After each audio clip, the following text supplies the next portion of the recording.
Okay. It's recording. You hit record, didn't you? I did hit record. Well, then it should be recording. I hope so, because we switched phones. We're going to use mine now. So this is... It's a whole new technological advance, you know. Actually, because you don't know how to send me the files. You gave me A USB drive. stick that was not big enough to upload the file to. So yeah, that's my fault. It is. I blame everything on Eric, because this is Black and White with James and Eric. I'm Eric. I'm James. This is episode 9. Episode 9 of Black and White with James and Eric. And in this episode, you know what we talk about again? What do we talk about again? We talk about... Black and white issues? Well, we always talk about those. But in this Episode. This episode has issues, because we talk about third world countries again, except in detail. We talk about your trip to Cuba. Mm-hmm. You went to Cuba. I did. You've gone up, you said 15 different countries? I'm at 22, I think. 22 countries. And so we discuss Eric's perspective on being a white guy, and sometimes primarily countries where whites aren't the majority. Or aren't represented at all. Or, I mean, I've been the only... Is that a bad thing if you're in a country where whites aren't represented? No, because that leaves it up to me to represent all white people. And do you represent Eric? I do. You do? I do. You should probably wear it when you represent. Is that a black thing? It's a thing. It's going to be my thing. So it's not a black thing, it's just your thing? Well, you know, George Clinton did say you got to wear... Wait. George Clinton. P-Funk? P-Funk. All right. You got to wear your sunglasses. You got to have your sunglasses on. And was it Corey Hart said, wear your sunglasses at night? Corey Hart. I think it was Corey Hart. Song in the 80s, you know. Oh, I yeah, wear my sunglasses. Or, my future's so bright, I got to wear shades. Oh, yeah. Because black and white, Eric, it's blowing up. Well, just the white part's really bright. Black is very subtle. As a matter of fact, when you want to dim things, they put that black under their eyes. You know, okay, we're digressing again. Or you're digressing again. So, in episode 9... I'm sorry. Yeah, I'm wearing sunglasses. I digress. Because it's raining out. Go ahead. You take the lead. Here, this is your camera. You're the tech guy. Let's start over. You take... No. You take the lead, and we'll start it right now. Okay, this is Black and White. Wait. Take a breath. Do it right. You know what? Here, hang on a minute. Let me just take my jacket off. Are you going to hit me? No. Okay. No. We'll start over. Go ahead. Do we want the sunglasses? I don't really give a crap anymore. Episode 9, Black and White with James and Eric. We talk about third world countries. Eric's travels around the world. Some of my travels when I was in the military. And just how we saw different countries differently. Eric sees everything differently. Oh, we talk about the chickens. Your chicken program. My chickens. Eric has chickens. When I came back from some of these foreign travels, I learned that purchasing a chicken or a pair of chickens is a great way to help feed a family for years and years and years. So I donated to that program too. Yes, you did. You were very generous. There were several people who were extremely generous. Several companies, a couple of nonprofits, a church. One of the churches gave me $1,000 toward that program. How many chickens do you buy with $1,000? Oh man, we bought hundreds and hundreds and hundreds of chickens over the last couple of years. Let's get this straight. You don't cut them up, fry them? Oh, no. Okay. We keep them live. They as we explain in the episode, I can buy a male and a female chicken for about $7 to $10, and that pair of chickens is then given to a family. That family then raises as long as Uncle Harry doesn't eat one of the chickens. I know. I was talking about that's why we don't want to cut them up. They will breed, and the family can sell the eggs. They can feed their children meals with protein in them, be it the eggs themselves You're or Mother chickens. Teresa. Oh, I'm Mother Teresa? You are. You're Mother Teresa. Probably more mothers of invention than Mother Teresa, but no. I'm not Mother Teresa. I'm just Eric. But I don't know how anybody can go firsthand, see what I've seen, and not come home and want to fix it, not want to do something to change the world. And I've not changed the world, but I've changed a few people's situations. You've changed my situation. Now I spend my Saturdays here doing this. Good for you. I know. I spend my Saturdays here doing this and everything else that needs to be done here. You sell carpet. I try to sell flooring. A magic carpet ride. What, are you just going to start blurting out song titles from the 60s and 70s? Hey, that's episode 9. And you really want to tune in because the charity work People Eric have absolutely no idea what this episode is about. we None. don't None. you don't either because You know, the lighting in this corner is horrible.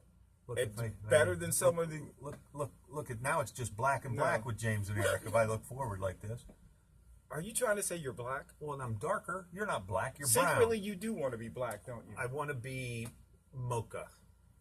Mocha? Mocha. Like light bright? I don't know how bright I can be. This is as bright as I get. Okay. But yeah, brown. I could be brown. Okay. Hey, in episode 9, if you want to learn about our travels around the world and Eric's charity, how you can donate chickens to help out. No. That's not what this is. It's not about donating. It's about the black perspective and the white perspective on visiting third world nations. On we complain about things in the United States.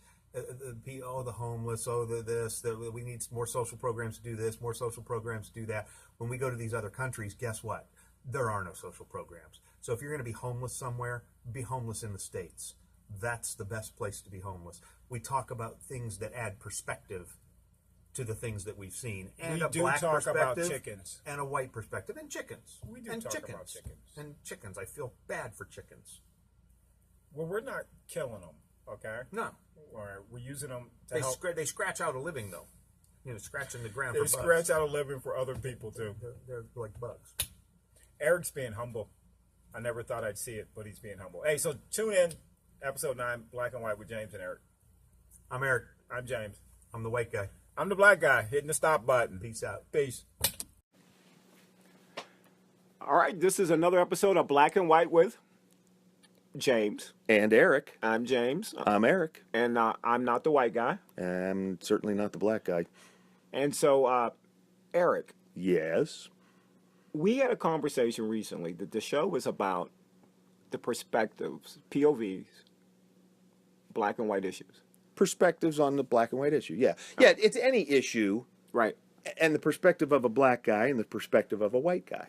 And then my reply was pretty much everything that boils down, my perspective was going to have a little hint of racism in it. Because you're a racist? Well, no, we've already determined that I'm not a racist. No, you determined you're not a racist. Okay, are you going to agree with me or not? I'm still, the jury's out. Jury's out? Okay, you deliberating? No. No, we've decided. We're just waiting on lunch. Okay. So we'll just go with I'm conscious of race. We'll go with that. All right, we'll call it that for now. That works for me. Okay. Hey, you've traveled extensively around the world. It's a big world. Yeah. Yes. Okay, so you've traveled South America, correct? No, I have not been to South America yet. Oh, you that's my haven't? next. That's my next. Okay. Actually, by the time this airs, I will have gone and come back from South America. I'm going to Peru. Well, this spring or summer? Yeah, spring. This spring. Okay. And you've been to Africa. I have. You went to Cuba before President Obama ended the 50-year travel ban. Well, the history of the travel ban to Cuba, it's not really a travel ban, it was an embargo. Correct. And it's a financial embargo, it's not a travel embargo. Okay. So you're allowed to go there, you're just not allowed to spend any money. How does that work? Well, you can't go. Because you can't go on a boat because Nope. you have to pay a port tax, and you can't go on a plane because you have to pay an airport tax. Okay. So you can't go there. You can't stay at a hotel. You can't eat. You can't do anything because the law says you can't spend money.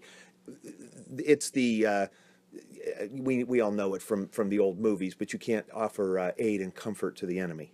And that's where this financial embargo came from. If you give them money, if you buy anything from them, or loan them money, or give them money, or anything like that, you are offering aid and comfort to the enemy. The Cuban government, the Cuban regime of the Castros was viewed as an enemy of the United States for 54 years or something. Now, President Carter tried to lift the veil a little bit on that. I remember that. The President- Mariana boat lift, remember that? Yeah, I do. President Reagan tighten the restrictions. When he took over, he put them back to the way they were. When George H.W. Bush was in office, he kept them the same as Reagan. When Clinton came in, he loosened them, and then you could travel there for missionaries could go, and there was like an arts exchange thing that could go where artists could go there and that's study. how you got into Cuba. And then, but when George W. Bush came in, he tightened them back up to where they were with Reagan. And you see the pattern here. It was the Democrats that said, let's end this, and the Republicans said, no, no, no. So when President Obama took over, I learned that I could go, and they were as loose as they'd ever been. And I haven't heard anything that Donald Trump has changed any of that as president so far. So, but I went while Obama was president. I went 2012, I think it was. No. That I went to Cuba. I was there for a couple weeks. Did you spend any money? I did. Then you gave No, aid to the enemy. no, that restriction was lifted. Okay. When I went for, I had permission from the State Department, the Office of Foreign Assets Control. I have a letter that allowed me to go, and I have to keep a record of everybody that I dealt with, everybody that I talked to, all the money that I spent.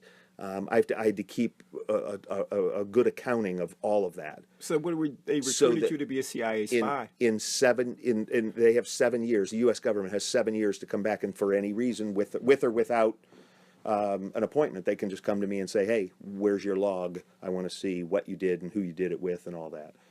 And it's been 5 years, so they have 2 years left to catch me on it. And they just might. And they might. Okay. No, I didn't do anything wrong. I just went there and All right. as an art people to people exchange. Okay. So let me ask you this. Yes. So you're going to Peru. You've been to Cuba, and what countries have you been in Africa? I spent a good amount of time in Burkina Faso, and that was pretty much that was the only country that I really spent any time in. Okay. So That's in West Africa, all right. So people can look that up on the map if they like to. if they'd like. If they like. Would you consider these places the third world? Some of them. Okay. What is the third world to you? A third world nation is a nation that doesn't have creature comforts, that abject poverty, where people are still dying of malnutrition and starvation. Like Kentucky, West Virginia, and Tennessee, Yeah. or Ohio, which has Yes. an infant mortality rate higher than Cuba's. Could you do me a favor? What? Give these statistics, but do it with less anger. Was that angry? You sound kind of angry, yeah. Okay. Well, so like okay. So yes, there are qualifications that the United Nations gives to make things a first world, second world, or third world country. Okay. I've always hated the term third world. It's like these people who are humans who reside on our planet somehow live in this other place where we'd have to take a spaceship to get to. Well, it's not third planet. Well, no, it's like third rock from the sun. That's right. Okay. So you went to these quote unquote third world countries. Like I said, I don't like that term. And let's just say most of the people in these quote unquote third world countries are, let's say they have more melanin in their skin than you do.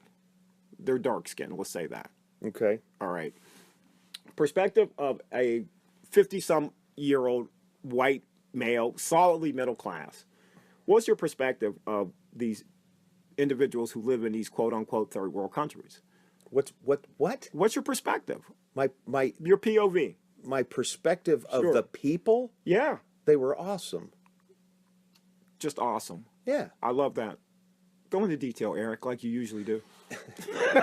Listen, the people, the people are not what makes it third world, or what, third world would refer to like an emerging nation. India was third world for a long time. It's probably not as third world as it once was. Have you seen some of the slums in India? No, not personally. But yes. Okay. But we have slums in Trumbull County. Exactly my yes. point. This Yeah. is my point. Okay. This is my point. Keep going. The people are not the cause necessarily of their status of being an emerging nation or a third world country. Did you feel superior to them?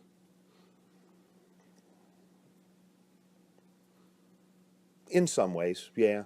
In some ways, financially, look, that I could reach into my pocket and pull out 2 months' salary. Their 2 months' salary. Yeah, probably. Yeah. Yeah. Yeah, and I was buying, T-shirts or something with it. You know what I mean? I do.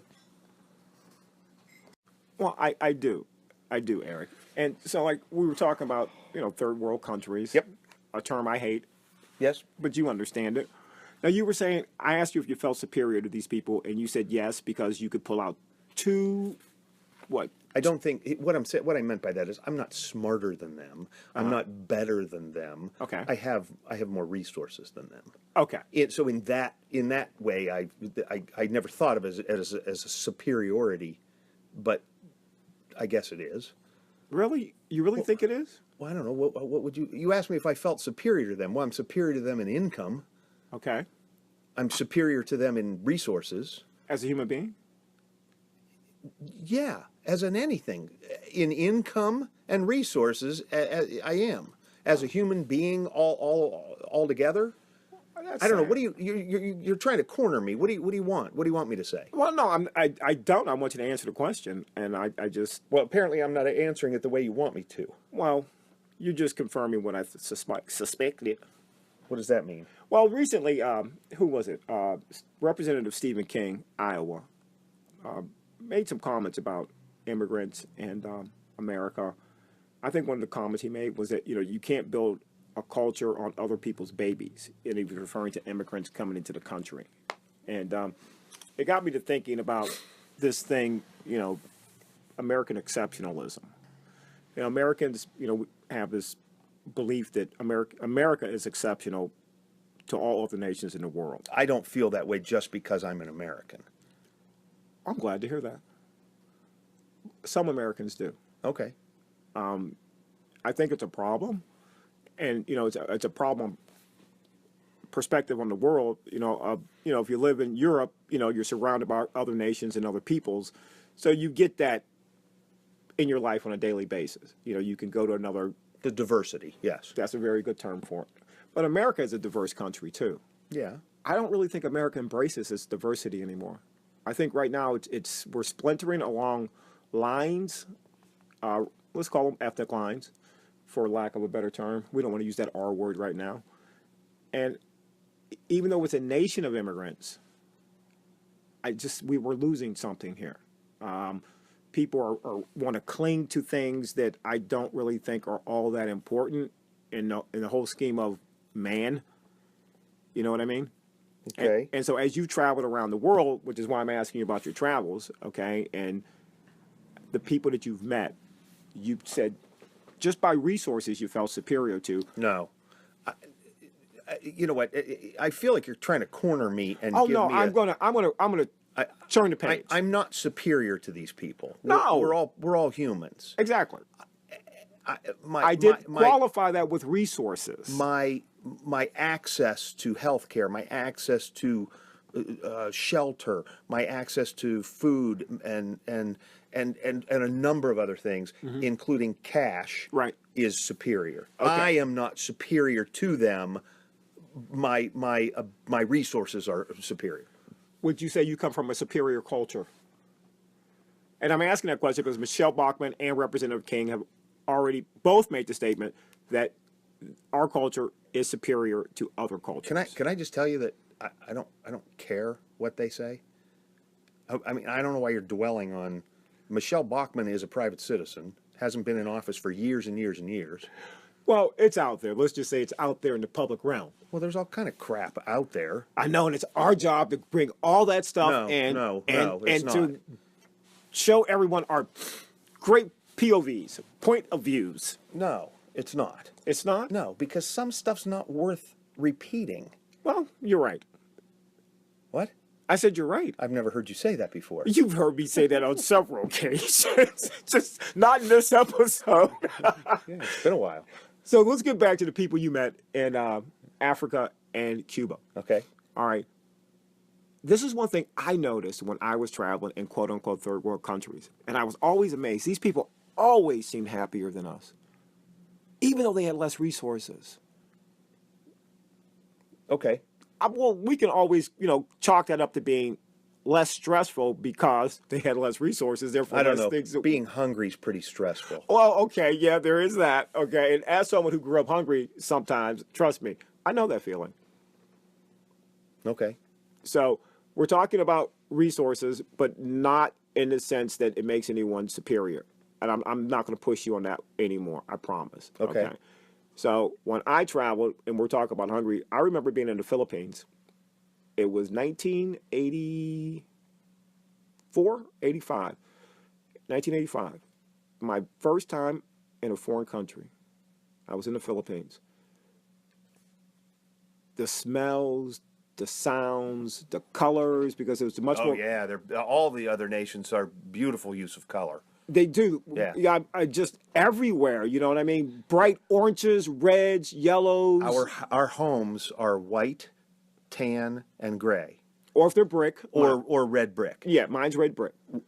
In other nations, if you have a tan house, you're the only one. You're boring. Yeah. Yeah, you're considered really boring. Yeah, they're beautiful, bright yellows, aren't they? Orange. Yeah. Yeah. I thought that was just a Caribbean thing until I went to some other places, and it's not. It's everywhere. It's not a Caribbean thing. And now that we're talking about this, remember in Gerard where the one family painted their house, I think purple, and they got cited. Oh yeah.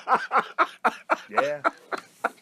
Don't be different. Don't be different, right? Get back in your box. When I saw hunger and poverty and our travels were different. Yours were with the military. Correct. I went as a private citizen. Right. And I sought out the most oppressed, the most depressed, the hungriest, the ghettos. Why is that? I don't know. I felt drawn there. Really? Yeah. Well, I could take my talents and use them there and give those people joy and laughter that they had never known. And I didn't realize that at first. Somebody else pointed that out to me. I had a driver pick me up at the Miami airport and drive me to another airport because I was flying cheap. And I was airport hopping. So I was coming back from Cuba, and this guy was Cuban. Okay. And he said to me, where were you? Where were you traveling from? And I told him Cuba. And he turned around and looked at me, and he said, "You went to Cuba?" Well, obviously, I don't look Cuban. So most of the people that... Oh, that's right. You're the white guy. I am the white guy. Okay. Most of the people that travel from Miami to Cuba on a charter flight are Cuban. They're going to visit family. Yes. So he was surprised that I was visiting Cuba. And I told him why I went and that I was doing some shows and some performing and, goofing around and doing a people-to-people thing. And he said, "Tell me more about that." And I explained the whole thing, and he turned around. We're going 65 miles an hour on the highway. He turned around and looked at me for a long period of time, and his eyes welled up with tears. And he said, "You don't know the joy that you delivered. You have no idea what that means to those people, and therefore what that means to me as a Cuban person." And I thought, wow, man, look at what an impact I made on this dude, in Miami. Uh-huh. Let alone how did those people feel that I left behind in Cuba? So it was an opportunity for me to be superior. No. Wait. It was an opportunity for me to realize that what I do, and we take for granted that if you want to go out tonight and see a stand-up comedian or a band or any kind of visual art, fine and performing arts, you can go anywhere. Within a half hour or an hour of home, you can see anything. These guys have never seen an American perform. I might be the only American they've ever met. Oh, my God, that's depressing. 53 years that we've not been allowed to travel there. I know. And that's depressing as well. So when they hear when any of these people, Guatemala was the same thing, Haiti, Jamaica, all of these places, it was all the same. When they heard that there was an American performer who was going to put on a show in their village or at their school or their church or their whatever. And not charge them. And, the charge doesn't even come into it. I know. As a matter of fact, we didn't charge them. We gave them food. And entertainment. Sometimes, we'd like to call it dinner and a show, but that's not usually how it works here. But, you pay $75 for a ticket, dinner and a show here. What we did was we would throw together people that, if I was with a group, I would have them throw some money in, and we could buy groceries through an aid organization. You can buy enough food to feed a family of four for 4 or 5 days for $5. $5 US. So for $500, I can feed a whole village. Okay. Hey, you know what? I'm going to go back to resources. Okay. Really quick, because after you did your travels, I came here for a fundraiser for one of your villages in Africa. Yeah. Okay. So The guy was here from Yeah. Africa. Yeah. Exactly. Nice guy. I met him. Yeah. And you posted the pictures on Facebook. Yep. You went to these places. I did. You were obviously moved by. Oh yeah. Okay. Yeah. And you came back and you didn't sit still and you put those resources that made you feel superior. There, I asked that word again. Bastard. Yes. We're not supposed to swear. No, that was sincere. That wasn't just Okay. cursory use. Now, you took those resources and you put them to use. Not Yes. only did you make these people laugh for a moment and feed them for a day, now you're trying to feed them Forever. forever. Yes, I created. We were we jokingly we say we're saving the world one person at a time. One chicken at a time. Well, one person at a time, because you can't do a whole lot with one chicken. You can Gotta you have can- two. You got to have two. Yeah, You know, you can eat for today with one, right. but you can eat forever with two. So you taking your Christian belief, teach a man to fish. No, You have it it? doesn't have to be a Christian belief. It's just a moral belief. It's a moral belief. Yes. Like Dr. That doesn't mean that I'm anti-Christian belief. It just means it's not. It didn't start out as a Christian movement. It started out as a go there, do what you do, help those that need help. Now, let me ask you this. And move on. When you went there, first it was to entertain, right? Visit and entertain. Correct. Okay. Then it turned out you wanted to do more than that. What was the perspective on that? What was the change? What changed from just entertainment? I realized how easily. Look, when I was in Africa, it was 107, 108 degrees every single day, Okay. Fahrenheit, and it was dirty, dusty, not dirty, filthy. I mean dirt. Yeah, I was in Kenya. Yeah, it's all that red dirt floating in the sky Everywhere. from mopeds, motorcycles, donkeys, camels. Camels are Sheep. there. Yeah. Just it kicks up all that dirt from the ground, because most of the roads are dirt. Very very few of them are paved. So what you end up with is this haze that hangs over like LA's fog, but it's dirt, and it's 107 degrees. It's pretty uncomfortable. You're gritty, filthy, and sweaty. So I realized that the people there that are hungry or thirsty or overheated don't have anywhere to go to get relief from that. But the homeless guy in the United States, if it gets to be, here in our climate, if it's 90 degrees, it's unbearably hot because it's also Humid. extremely humid. Right.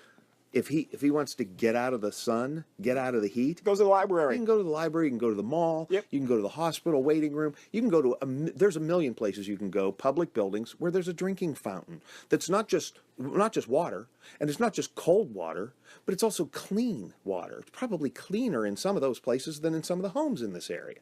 I would agree with that. So, and it's free. Yeah. So you get out of the heat, you get some nourishment, you get some quenching of the thirst, and you get the replenishment of the water that your body craves. They don't have that. So we have I mean, I do things for the homeless here too. I do shows at homeless shelters and rehab centers and that kind of stuff, and lots of churches, but it's different.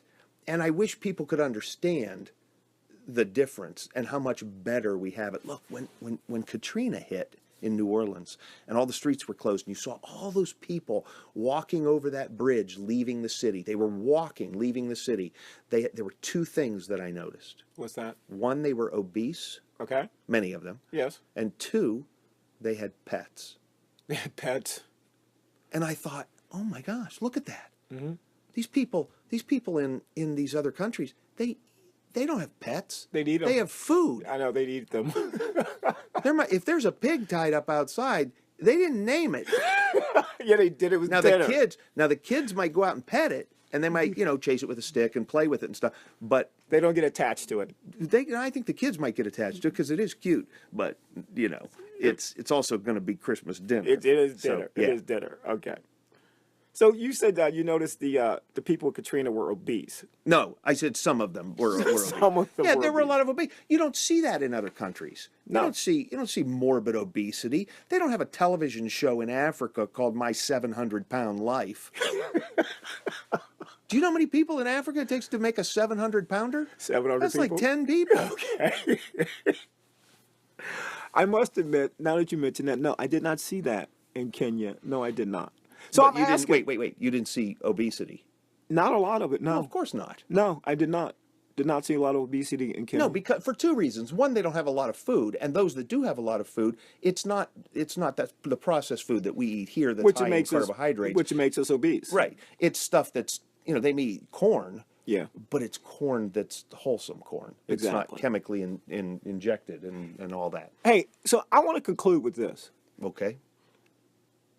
You went and you saw these places and you were moved to do these things. I've been to 15 countries or something, yeah. I also know people who go to like foreign lands. They don't seek out the slums. And like you, when I was but that's okay. I mean, they can be tourists too. well, they could be tourists as well. And when I went to the Philippines, I did seek out the slums. Okay? First couple days there, I did the complete sailor thing. All right? Yeah. You know what I mean? And then third day, I went into tourist mode. Okay. Then I went down to a little, someone pointed out a nice shopping area. Yeah. That's where the Americans go. Nice shops, blah, blah, blah. Ended up at a local pizzeria, okay? Filipino pizza, American style, let's just say that. Was it American style? It was Filipino pizza. Yeah, but was it decent? Oh, it was great. Oh, okay. It was. The 'Cause toppings were all, traditional Filipino food, okay, on dough. And I thought it was just great. It was baked right, and you'd have it again.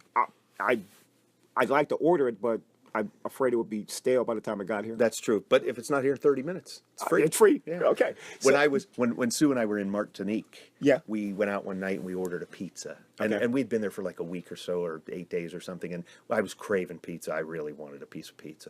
Okay. So we go and we go to this place and we order a pizza, and I see pizza on the menu and it's in French. I don't speak but 8 words of French, but one of them's pizza, and the bathroom pizza. Yeah, okay. So we order this pizza and it comes and it's like this tortilla flatbread with ketchup smeared all over it, and hot dogs cut like pepperoni. But they were hot dogs. They were just right. They were like Oscar Mayer hot dogs. Okay. Sliced thin, like round, like pepperonis. Okay. And they were put all over the pizza, and then it was sprinkled with like some kind of cheese. I don't know what it was. Some sort of Goat- brie probably or goat cheese cheese or something. or- yeah. It was something. It almost made me give up pizza. Had I not returned to Ohio and had real good pizza, I would have been in big trouble because I would have never eaten pizza again. It was the worst. But yeah, so I'm glad to hear that not the whole world doesn't do that. No, not the whole world doesn't. do When pizza I that go way. when I go travel, I don't stay in hotels, but for a day or two of the trip, I'll sleep in an orphanage or in a church. I've slept on the floor in a church. I sleep in somebody's house. It's the guy that runs the orphanage, his in-laws or whatever. So somebody will put me up or whatever because I'm trying to go as inexpensively as I can, and I also want to be immersed in the culture. So I've cooked with women in an adobe hut in the center of a village somewhere. I've made the flatbread in Guatemala, up in the mountains in Guatemala. I got to cook. That was so cool. That was a great experience. They don't have an oven. They don't have electricity or running water. They have a dirt, clay, brick oven that they've built, and it's in the backyard. Okay. You can't put it in the house. It's No. too hot. Yeah. And they keep it lit and burning all the time. But they burn logs that are like 12 feet long. Wow. And when they want to turn the heat up, they push more of the log into the fire. And when you want to turn it down, they pull the logs out. So it's very simplistic. It's perfect. The problem is every day it Yeah. was bread. It was this tortilla flatbread stuff. Right. And black beans. Every day. If I see another black bean again, I'm going to hang somebody. Now wait a minute. Is that a reference to Black and White with James and Eric? It could be. It could be. I guess in that regard, I'm anti-black. Okay, anti-black bean. I am. But I know you're going to tell me Black beans matter. Black beans do matter. See? Okay. Hey, well, what I brought up the pizza was because I was at the pizza joint and I saw a young man in the window. And, you know, you're in the ritzy part of town there. And Are you in Manila? I made it up to Manila. Okay. I was in Olongapo. I don't know that. I don't know. That name. Olongapo was where Subic Bay. Oh, okay. Okay. Yeah, Subic Bay was the naval station. Okay, now since closed. Okay, and the city next to Subic Bay was Olongapo. So when the aircraft carrier, I was on the aircraft carrier USS Constellation. When the Constellation got to the Philippines, we docked at Subic Bay, and Liberty Call was Olongapo. So first 2 days were Olongapo. Later in the week, I went to Manila. Okay. But while I was sitting there, saw a young man at the window. Okay, and then you notice shoo. You know, the owners are shooing him away. Oh, he was. I'm sorry. He was on the outside. He was on the outside looking in the window. Looking I in the gotcha. window. Okay. Obviously, the kid's hungry. Okay. Yeah. I walk out my last two pieces. I give them to him, and I get the riot act from the owner. Right. Okay, because you know. Right, because if you feed them, they'll never go away. Exactly. Right. It's like a stray dog. Yeah. Well, I hate you. I know it's not. I mean, know. I'm not comparing the kid to a dog, but it's that mentality that if you feed them, they'll never go away. Exactly. Right. All That's right. why the big cities will tell you don't give money to panhandlers Well, okay. because it encourages panhandling. Well, they're going to do it anyway. Yeah. Okay. Well, after I got the gist of don't feed the panhandlers. The kid and I struck up a conversation. Okay. All right. Found out. I thought he was 8, maybe 10 years old. Oh yeah. No, yeah, I know. He wasn't. He's like 13 or 14. He was probably. 14 or Yeah. he was 14 or 15. Yeah, that was Okay. hard. That was hard to take. It was is like Yeah. kick in the gut, and then obviously I don't know, something kicked in, and I wanted to see where he lived, where he stayed, blah blah blah. Yeah. So we ended up taking a stroll. We went down the street. We got to the end of the street where the nice shops ended. Took a couple lefts, rights into a couple alleys, and lo and behold, started coming out of one of the alleys into the biggest garbage dump I've ever seen in my life. Yep. Okay. You're talking about where the city's trash is a landfill. Well, where the poor people actually live. Yes. Poor people live there too. But yeah. And I did a show in Guatemala. You told me I this. did a show in a dump. I know. And one of the guys that was from the U.S. walked up behind me and jokingly, he said, "Hey, have you ever played a dump like this?" And I've said, I've played a lot of dumps, but I've never played a dump. And it was a dump. I was in the town dump. You were in the But town. there were people that lived there. Right. Those people were not happy. No, they're not. They were not happy. They were mean. There's a lot of violence, rape, physical violence all the time. Every evening when the sun goes down. Like Skid Row in L.A. Or worse. Or worse. Yeah. Yeah, because they fight rats, snakes, Right. and vultures. Every single all day. day. For just to survive. Yes, as they pick through garbage. My grandmother said something to me when I was younger, and it like came like it was like an epiphany that like you're blessed and you don't even know it. Of course. Well, But you don't know what that means. You don't get that until you have experienced even a moment of the other side. Right. And the point of this show, just to show that it's not about resources. If I had to be black in any country in the world, even though I have my issues with America, I'd rather be black here. If I had to be poor in any country in the world, I'd rather be poor here. And so my point Where if you were white, where would you want to be? If I were white, I could be anywhere and it would be great. Well, that's a shared point of view. Is it? Yeah. Okay. And Something else we can agree on? and you know what? What? Not just anywhere, Anywhere? but at any time. No, not at any time. Almost all the way back to the very beginning. If No, you let's- were white, Let's go to the Dark Ages. if you were white, Let's go to the Dark Ages. well, they didn't call them dark because of the black people. Well, no, because you were unenlightened and uneducated. No, but really, you can go back 200 years. If you're a white guy, you get there and they go, "Your table's ready, sir." Well, But well- if you're a black guy, not so much. You forget that one little piece of information you're missing about that being a white person. You had to be a white male who owned property. Remember we were talking about... Yes, but a white woman still had it better than a black man Well, in most cases. that's probably why they sent one up into space first before a black man. That would be correct. That is correct. You are correct, yes. You are correct. You are correct. That a woman in space happened before a white woman went to space before a black man. And I know from our conversations over the years that really bothers you. Bothered you. It was 1985. Was it Sally Ride? She was Yeah. the first one? Yeah. Yeah. It did bother me. You know why? Because there were black fighter pilots before female fighter pilots. So therefore, there should have been black astronauts before female astronauts. No, then it was the woman's turn. No. The black guy got the plane first. Oh, you... I'm just saying, take turns. Why you got to be first at everything? Why do white men got to be first at everything? Because, you know. We're white men. Because we're white men. Okay. No, that's not okay. What are you doing to me? I don't know, but it's working. That sounds like a good place to stop. Well, you know what? This is Black and White. I'm James. I'm Eric. He's the white guy. Yeah. You want to be the white guy? I'll start telling people, look, they can't see us. No, I don't want to be the white guy. Really? No. If you had it, really? No. If you could wave a magic wand? No. Really? Wouldn't. Okay, before we finish, remember a couple episodes ago, I do. we'd finished, and my phone rang. It was my younger sister, Tina. Yes. You remember how she addressed me immediately? Oh, did she say, hey, black? Yes, she did. That's right. She did. She said, hey, black. What's up? What's up, black? She said, what's up, Black? And what do you want me to call you? James. Okay, then I'll be Eric. You be the black guy. I'm the white. I am not the white. Let's do that again. Okay, Okay. we're both white. You just No, wait you a just- minute. You just pretend to be a black guy for this show. Wow. Someone might say that's my life. Hey, I'm going home and going to bed. And I'm going to go do something else. This is Black and White with James and Eric. Have a great night. Yeah. You want me to shut this off now? We got to eventually hit the stop button, Eric. Eventually. Okay, it's off. You could go ahead and swear now. Shit. Oh. Did I actually say I wanted to be white? You did.